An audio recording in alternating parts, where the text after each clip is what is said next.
We all have stories in our life, and so Mother's Pearls, what is it? 27 aha moments of realization. So the 27, why 27? Well, 27 has a variety of connotations. First of all, it's my mother's birth date is on the 27th of January, 1916, so she's 92. And also, in a japa mala, a mala which is often used as a meditational mala in a variety of different followings and traditions. In the tradition I follow, there are 27. There's 26 plus the guru bead, which is 27. And so that's why the 27. How did the name Mother's Pearls come about? Well, I started to tell you about that, was that I was in Europe, and when I came home one summer, the first summer I was away, I came back because my mother had been a little bit sick, and so it was 2003, and I was just about to leave to go back to Europe, and my niece came over to say goodbye, and she said, "Oh, Gran, you look so great in your pearls, it's so early in the morning," and it was breakfast time. And then I thought, that's it. And so that was the beginning, that was the name, how it came about. And what is an aha? You know, what is an aha? I mean, Oprah talks about ahas all the time. And she asked people to enlist on that. Anyway, this is a book for Oprah, so everybody, you can send your love to Oprah, and you can send your little notes and say, "This is a book you should read, Oprah." And that's where we're going, Oprah. Anyway, but no, an aha moment, in actual fact, is a Sanskrit mantra. And it means wisdom, it means enlightenment, it means a burst of realization. And so, even though my book is a bit of a contradiction in the same aha moments of realization, but aha means moments of realization. And it also, in the Sanskrit language, it is the beginning and the end of the alphabet, aha. And so there is a moment, a spark. Welcome. And so all these aha moments we have in our life. Every single one of us has them. We may not recognize them. We may let them go. Or we may grab onto them and say, okay, hey, that's a moment that I need to realize and I need to use and I need to follow in my life. I believe and I feel that our stories are not just stories in our life. We all have stories. We are made up of stories. We are the richest of stories, and that's who we are.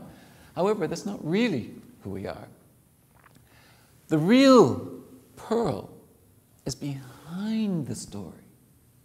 When you distill it, as Gary said, to one word, because it's really one word that we're working from, not the big, long story. We get wrapped up in the story and we go, and it drives us crazy sometimes because it gets into our head and it just goes around and around.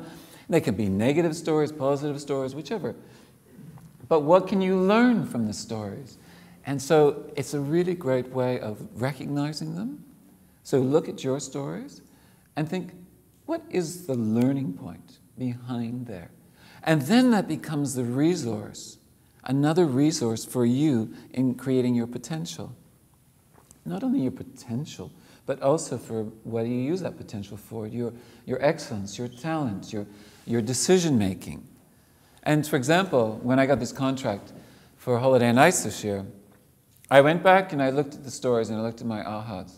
And I looked at them specifically because there is actually one story which was about Holiday on Ice, and it's called Respect. And it's something I learned from being there because there was such lack of respect. And so it really upset me greatly but what happened was that became a very important factor. So when I was making a decision, I was looking at how has the company moved forward? How is it transformed? What is it doing? Is it more respectful?